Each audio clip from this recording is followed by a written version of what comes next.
Hi, small business owners. My name's Angie Knoll from Reconciled Solutions.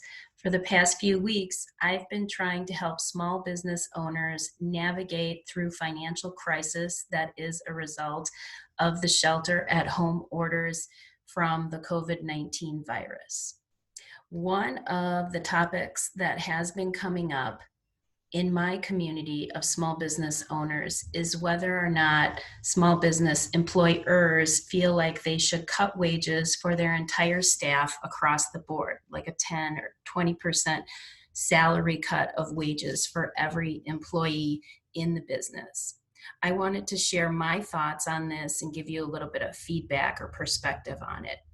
First of all, as a profit first professional, we have to pay ourselves as owners first. Okay, that is the most important thing.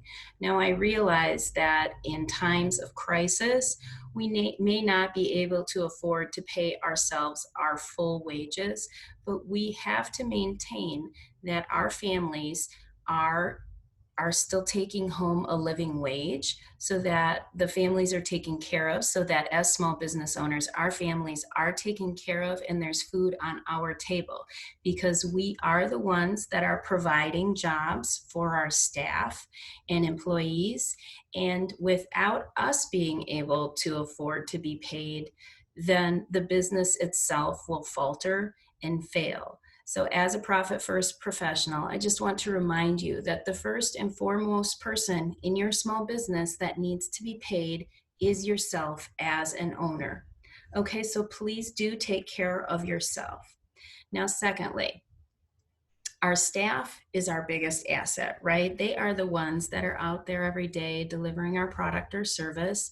And our company's strength is only as good as the people that work for us. However, if you consider the possibility of taking a wage cut for all employees in the business. So say I'm going to cut all salaries by 10 or 20% because we are at a lack of business. One of the things that results from that is anger from your employees because they're being paid less and probably most likely being asked to work more, to work harder, to work smarter, to do things differently as we all adjust to this new business environment. So my suggestion for employers who are considering this is, rather than cut wages across the board, I suggest looking at your employees and doing some layoffs. So I would suggest laying off employees to the extent that you can afford your key employees if it comes to that, when you're looking at your numbers and trying to figure out the cash availability of funds.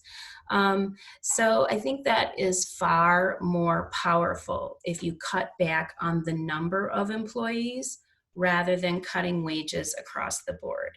And the reason behind that is because people get anxious and angry if they are required to do more work for less pay. And a suggestion, even one step further from that, is the potential, if you're cutting back a few people, maybe you want to cut back one extra person so that the key employees who remain, their wages could be split up. That extra person's wages could be split up kind of across the board for the employees who remain, because they are taking on more responsibility. They are being asked to do their jobs differently and to be faster and just plain old more work for the employees who remain because you've had to cut back on other employees.